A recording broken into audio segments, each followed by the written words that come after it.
All right, I lost my feed there, so hopefully you guys jump back on over here. I'll wait for people to jump in.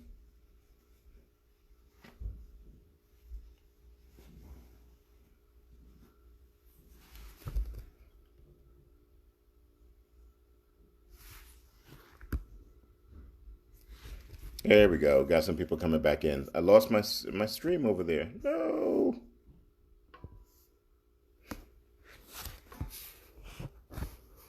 All right, so everybody can see me. Great.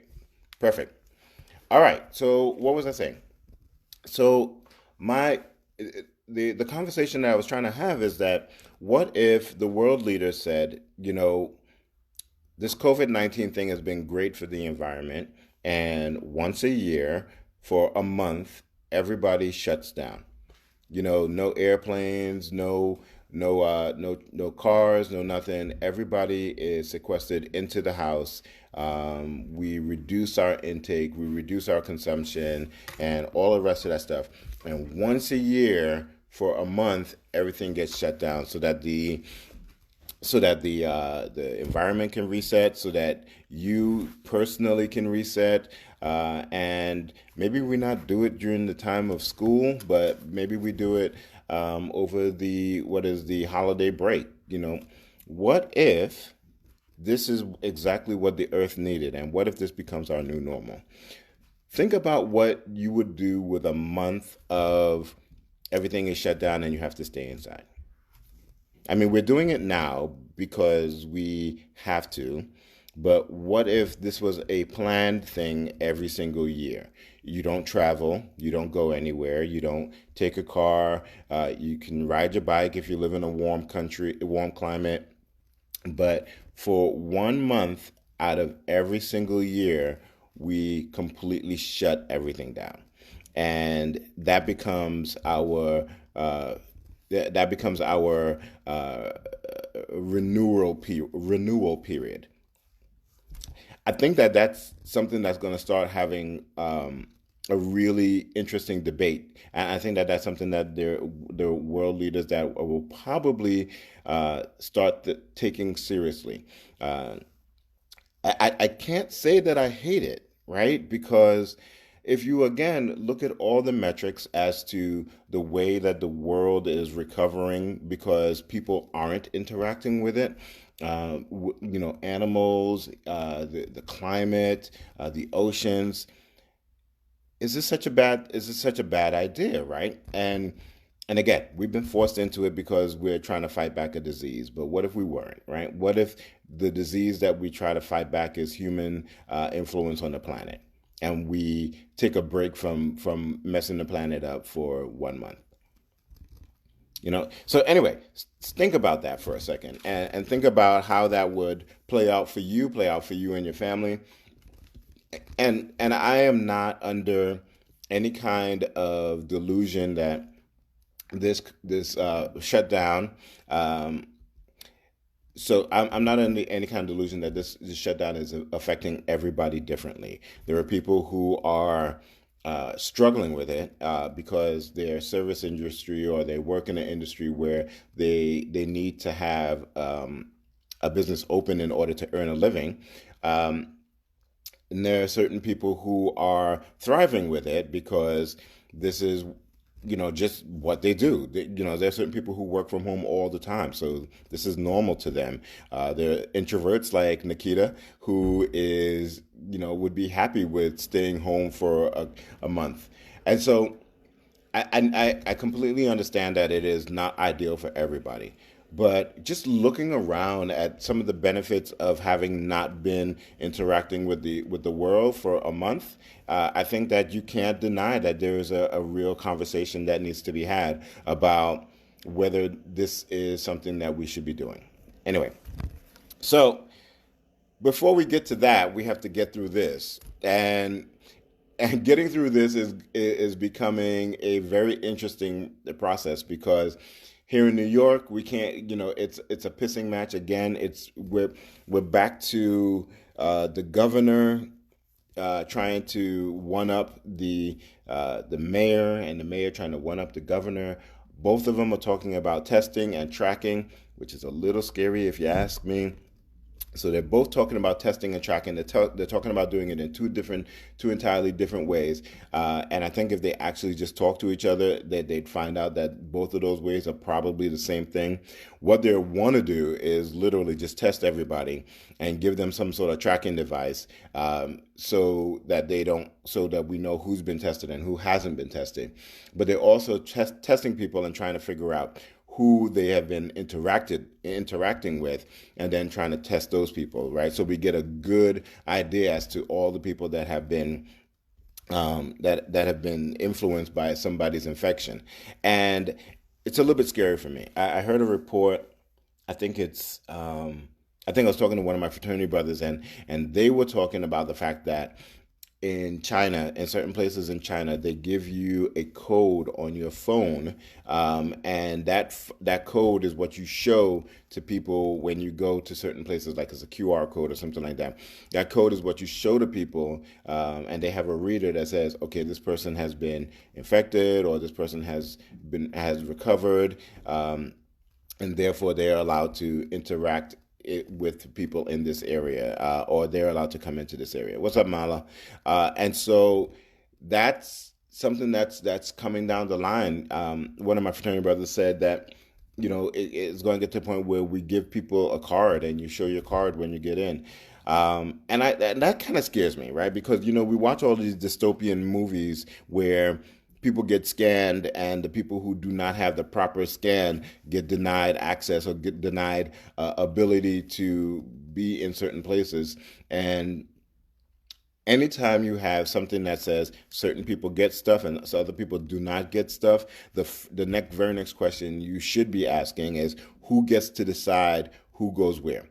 Right. And so we have to, it makes me a little bit nervous that we're talking about testing and tracking, because it really does mean that the next step down the line is giving people identifiers as to whether or not they have been infected or have not been infected. And right now we're being kind and gentle and wonderful to people who have contracted this disease and this virus, and are working their way through it, and we are being sympathetic to them. But what happens when that turns on a dime? What happens when we don't have this particular governor or this particular mayor? And the next conversation is, well, what do we do with the people who have been infected, and how do we prevent it from being a widespread epidemic like it was in 2020? What happens if there's a conversation about quarantining them in a different part of the city? Right? What happens if we start talking about, well, let's shut down Rikers and put all of the corona victims in Rikers? It's not too far-fetched of an idea. And again, maybe I've watched way too many dystopian movies, but again, I can't. You can't tell me that that's not a possibility that's right at the edge of people's thinking right now. Right? It's like, oh, no, we'd never do that. But, so I just want us to be very mindful of that whenever we start talking about tracking and all the rest of that stuff, because I think that right now we're all, we're at the point where we are thinking in our best minds, and in terms of what's good for everybody and how do we get back to normal, and that this is nobody's fault right now, although there is plenty of blame to go around. But what happens when we're not in that mode anymore?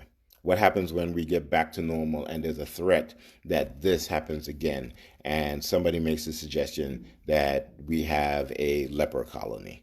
Because we had leper colonies, right? We're looking around and it's like, we'd never do that. But we did that, right? We had leper colonies. We put people who had, tuberculosis on an island in the East River in New York City. This is not some, this is not some weird, fantasy, fantasy thought process. This happened right here in New York City. Eileen, they're already shutting Rikers down. Rikers Island has been shut down as a prison complex, and they are building smaller prisons in each one of the boroughs, so that the prisoners are closer to the place where they were taken from.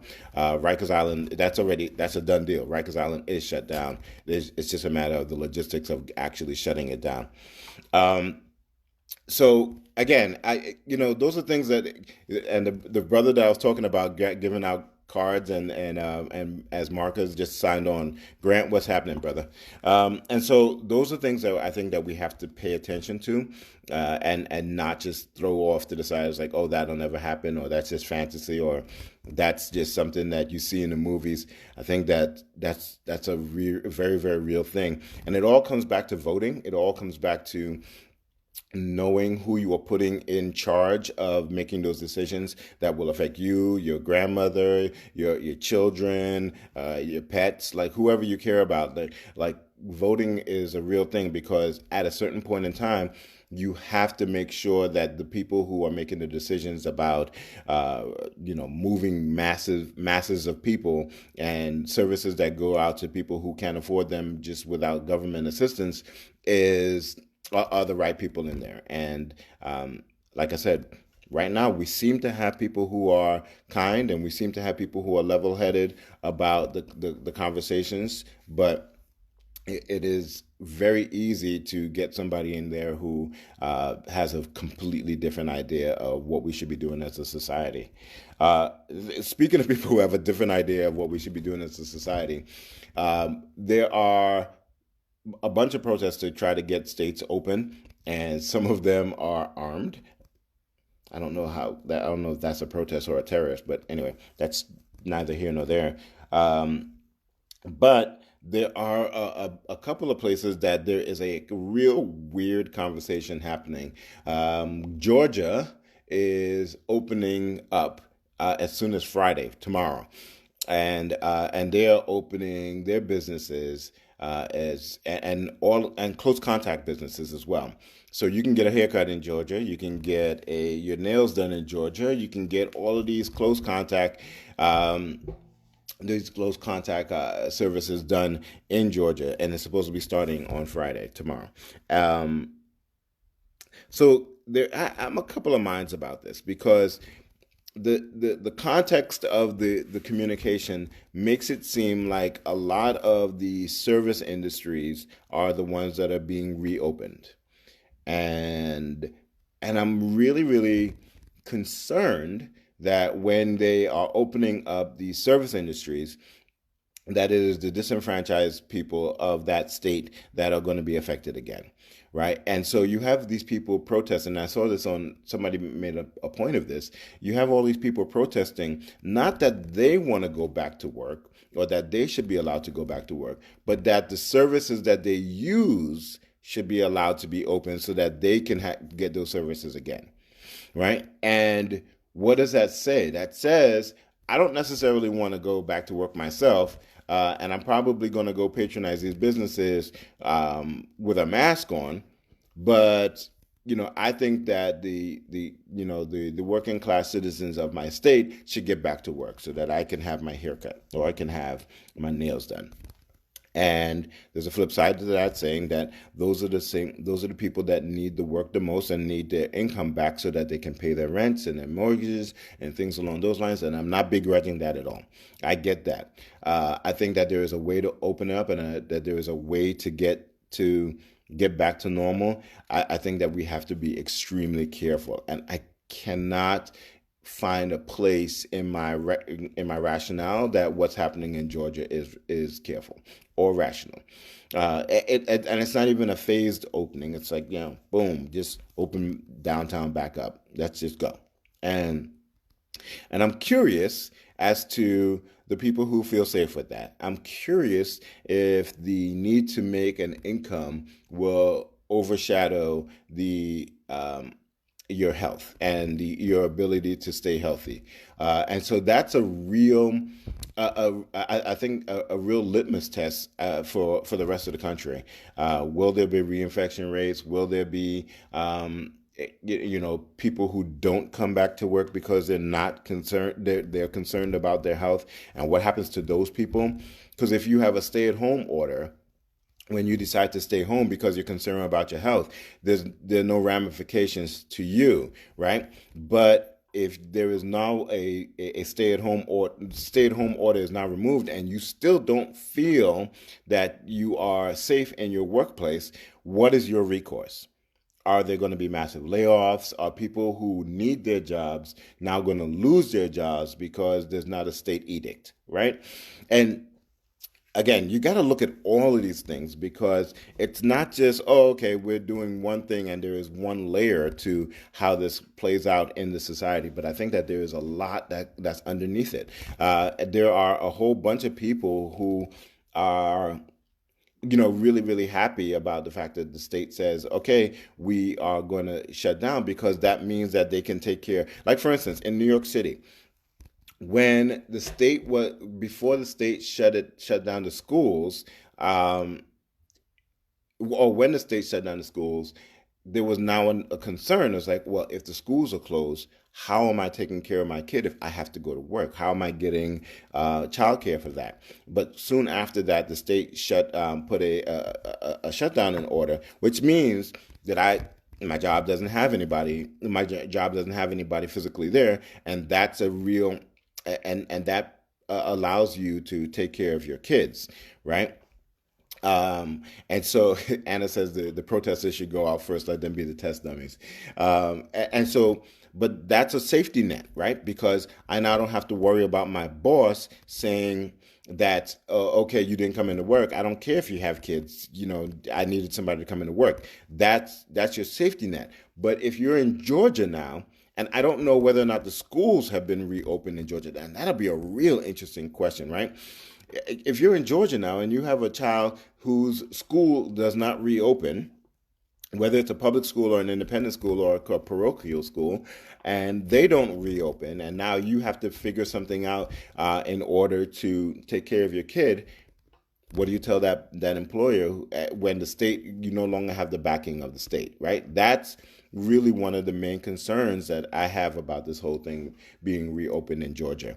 And so we'll see how this plays out, right? And yeah, it's multi-layered. It is very, very, there's some Machiavellian things going on, and then there's some really dumb things going on, right? Some people are just bowing to the whim of politicians, and again, we'll go back to voting because it makes a difference as to who you put into office and who's making these decisions. Speaking of people being in office, I don't know if you caught Anderson Cooper interviewing the mayor of Las Vegas, or it's the governor of Nevada. I didn't catch which one is which, who it was, but interviewing the schools in Georgia have been slated to remain closed for the rest of the year. So they're done next month, so no need to reopen, right? So schools are closed and the businesses are open. What do you tell your boss when you can no longer say that the governor shut down the businesses? Again, these are real questions. What's up, Hector? I hope you're getting better. Hector has a little hospital stint, which is, this is really tough when everybody's in the hospital, and the minute you go, people think that it's for one thing, but it happens to be for something else. But we're praying for you, Hector, and we hope that you make a really great recovery. But anyway, so Anderson Cooper has this interview with this woman, and she wants to reopen, and this is her words, she wants to open the casinos in Vegas as a test subject for whether or not it's safe to open up. And so as I'm saying, it's the mayor. Okay, great. So she wants to open up the casinos to see it as a test subject. First of all, let's not use human lives as a let's just see kind of thing, right? That's your first and foremost.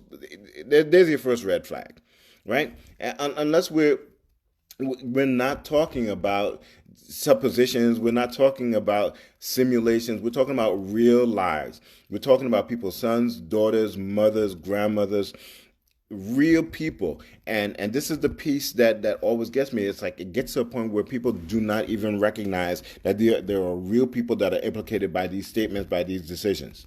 So she wants to open up the casinos. And so Anderson Cooper says to her, Well, are you going into the casinos? Are you going to be the one that's standing on the pit floor? And since you're saying that it's so safe, since you're saying that it's okay to open, and she's like, well, why would I do that? I'm busy. I have a 7 day a week job. I don't, I have no, I don't gamble. There are a couple of things wrong with this right now. First of all, you lead by example. If you're going to open up these casinos, you best believe you better at least walk them casino floors at least once without a mask on to show that you really believe in this. Otherwise, leave the casinos closed and let people live their lives, literally live their lives, and not put themselves at risk for death. That's number one. Number two, you have a 7 day a week job. You asked for that job. Nobody forced you to become the mayor of Las Vegas. You ran for it. You got elected. This is the job, right? So let's not talk about I'm busy. I have a 7 day a week job. That's the job that you ran for. Last but not least, and well, not yeah, it probably is the least. You are the mayor of Las Vegas.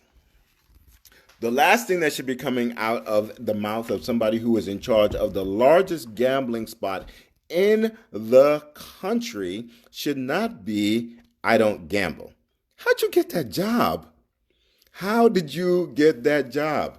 Right? So, like, this is, I'm flabbergasted, right? First of all, you talking about I don't gamble, and you're the mayor of the place where the only and the biggest thing that to do there is gambling. There are gambling slot machines in the airport, in the bathroom, in the restaurants. There's gambling everywhere. How'd you become the mayor of the biggest gambling spot, and you want to make the statement that you don't gamble? I, you can't make this stuff up. You literally cannot make this stuff up. But Anderson Cooper, bless his heart, took him to task, right? Because there is a certain, how do you, I don't even know what to call it, but there's a certain hubris, right, about being able to say, we want these people to go out and see if it's safe, but I'm not going to go out there. Right? That's not what leadership is, right? Those are not the leaders that we need in these times.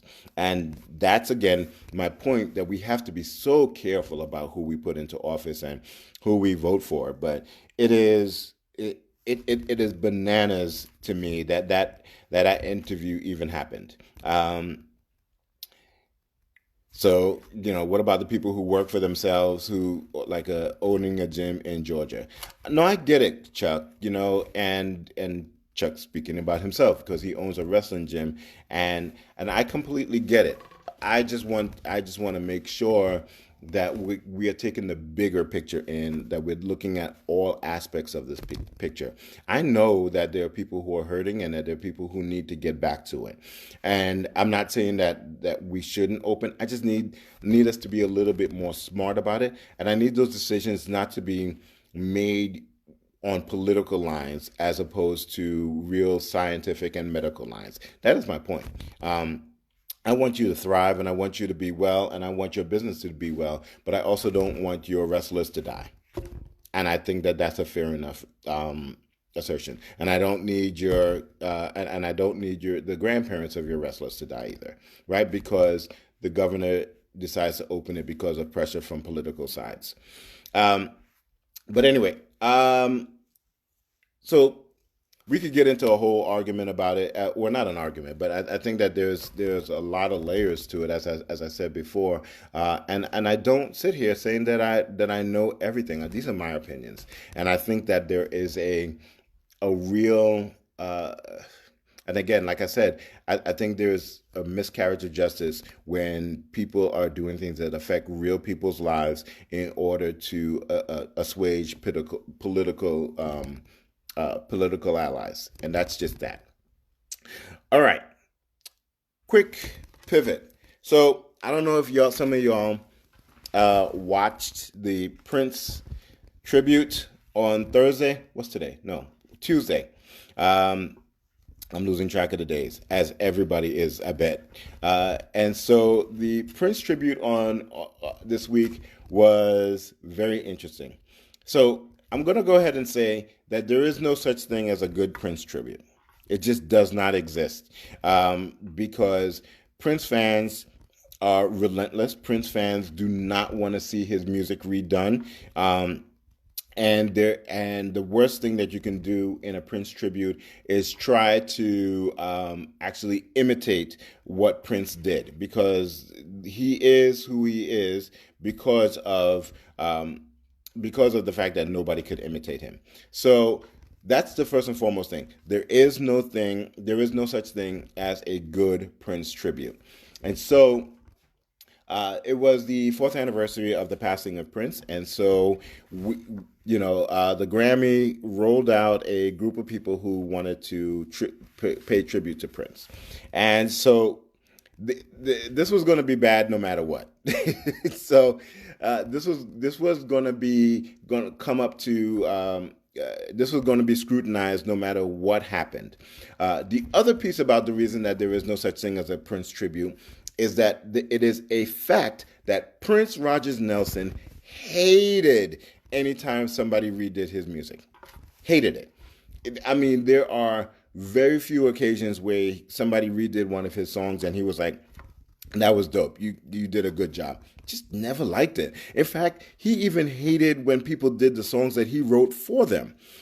As evidence from the fact, like he redid a bunch of songs that he gave to people. He redid "Nothing Compares to You" by Sinead O'Connor. He redid Tevin Campbell's "Shh," and so he didn't like it when people did his work. And so we know, as Prince fans, that he would not approve what happens when you do a tribute. That said, I don't know that I hated Tuesday's performance. I think that there were places that they got it right. There were a bunch of places that they got it completely wrong, like John Legend and his open shirt sports coat. I don't. Who approved that? Who looked at that and went, "Yep, that's gonna slap," right? No, that was crazy. That was crazy. And so I think that there were a bunch of places that they fell down, but I think there were a couple places that they got it right. So we did a live analysis commentary watch party that was fraught with a bunch of technical issues. We felt like Babyface and Teddy Riley. But me, Leon, and Nathan P were trying to figure out, what do you need to do in order to have a good Prince tribute? So the one thing that I said is that it can't be that you're trying to imitate it or you put your own spin on it. For me, I think that if you're going to do a Prince tribute, the performer has to match the affect of the song. And what do I mean by that? So Gary Clark, when he did the opening number with Her, I think was a complete miss because it didn't fit. It didn't fit with the affect of those two performers. But when Her did her solo with Missy Copeland, that was perfect. I think that was a really great performance because it matched, right? The sincerity, the type of person, the type of singer, the type of performer that they were matched that particular song. Here's the thing. Prince was able to go from being a rocker to being a balladeer to being a social commentary singer to being a rapper at certain times, and he shouldn't have done that. I'm a Prince fan. Some of the rapping needed to stop. But there were a whole bunch of ways that Prince could come up, and you never knew what you were going to get because he was so multifaceted. So there's not one performer who can do that again. And so every time you do a Prince song, you have to find a performer whose lane, whose affect matches that part right there. And I think that there were a couple times that they got it right. They got it wrong with John Legend trying to be sexy. John Legend is not sexy. I don't care what People magazine says. John Legend is not sexy. And the women on this and the men who are interested in men on this theme, on this thread can attest to the fact that John Legend is not sexy. So do not get up there and sing a sexy song. right? The when Gary Clark Jr. came back up and did that song, I forget what song it was. I think it was The Cross. He did The Cross. That was perfect, right? That's his voice. That's his vocal. That's his vocal range. That's his affect. Almost kind of religious. Beautiful, beautiful tribute. I think that worked. Um, I know a lot of people love the Foo Fighters. I did not like the Foo Fighters, and I think that they smashed the part of the. I think they smashed the part of the song that was rocky. They did "Darling Nikki." They smashed that part, and because that's their genre, but the thing for me that makes Darling Nikki an amazing song is that it is a song that is juxtaposed against two genres juxtaposed against each other. So he goes very soft and um, very delicate with the lyrics. Prince does, and very intimate with the lyrics. And then all of a sudden, there are these heavy guitar riffs that just take you into another place, and then he comes back. Right?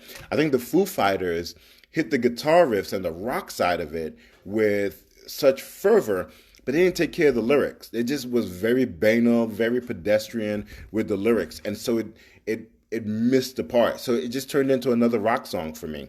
And that's not what Darling Nikki is. Darling Nikki is like, I'm going to get into this whole slow jam song, and then all of a sudden I've got to deal with a guitar riff, right? And I think that that's the point. I think that's the point where they lost out on that. Um, and then you have Mavis Staples.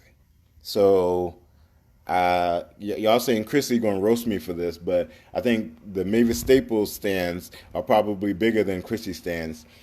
Um, I think Mavis Staples could have done a great job with that song. I don't know how I feel about hearing Mavis Staples talk about the things that Purple Rain talks about, but in terms of like, if you strip away the sexuality of it all and treat Purple Rain as like a gospel song, then Mavis Staples could have done it if she had remembered what the phrasing for Purple Rain was. I think that somewhere along the line she just got lost in the song, and it was unfortunate. And so yeah, I get that you want to go with the safe choice. Nobody's going to say a cross word about Mavis Staples, like I said on the Facebook that night. But I don't know that it was a. I don't know that it worked. I don't know that it worked. But Wendy coming through with that guitar solo almost made me weep.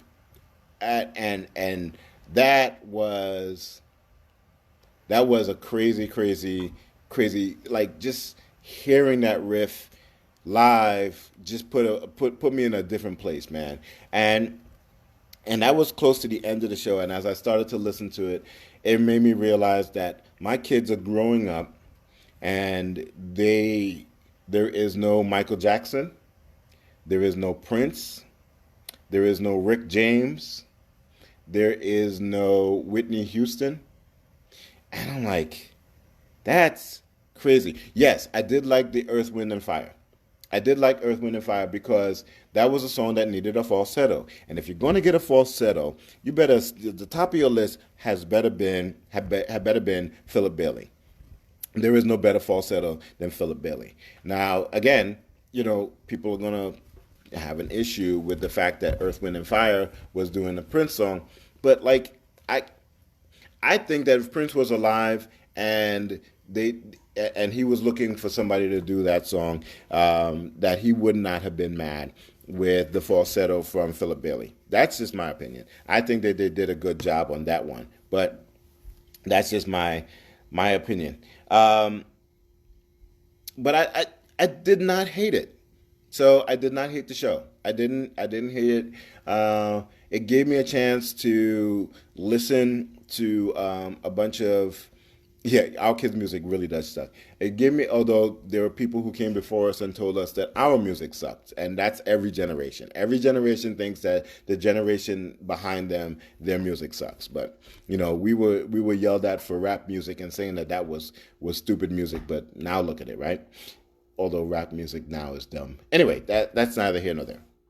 Uh, it gave me an opportunity to listen to his music again and remember his music again and hear some good songs. I think that I can't be hypercritical about it, especially doing what we're doing now. Like, we're in isolation, where we don't have an opportunity to go to concerts, we don't have an opportunity to see new music or new performances, and so this was good for me. So I'm not going to throw it down the drain just because it wasn't up to the standard that like Prince would have had, but I do think that it wasn't a bad show. I think that it was funny in the places that it needed to be funny. It was good in the places that it needed to be good. It had its places that it fell down, but what are you gonna do, right? And that's the other piece. There are people who are so hypercritical of stuff right now. Like, what else are you doing? Like, you going out to a concert? You going to a movie? You going to play? You going to play ball outside? Like, what are you doing? So, like, why are you complaining about that? This is what you have to watch. There's stuff. You be blessed that you can watch a new concert. Be blessed that, or be thankful that there is stuff that is entertaining and engaging in some form or fashion. And I think that we have become hypercritical, especially in the community of color, because I've seen all of the what do you call it, the backlash from the new Black AF, and people are just going in, right? It's just going in about all of these different things, and I'm like, well, what else are you watching, right? What else are you doing? You going to the movies? Is that what you're doing? You finished watching all of Netflix, right? So just go ahead and watch it. And now, are there places that show could have been better? Yeah, absolutely. But was it a complete travesty? No, I think people are overreacting about it, and they're being hypercritical. And I'm like, just take it for what it is. It was a playful romp. It's a parody. It's a joke, and I enjoyed it. But like, people just lost their ever loving mind in terms of the criticism of it. So I think that we have to be a little bit more positive. I think we have to be a little bit more conscientious of the fact that we have a limited supply of activities that we can do, and that when we get uber critical of all the things that are out there, then we take a little bit of joy out of our own lives, right? If you can't find love in Gary Clark Jr. singing the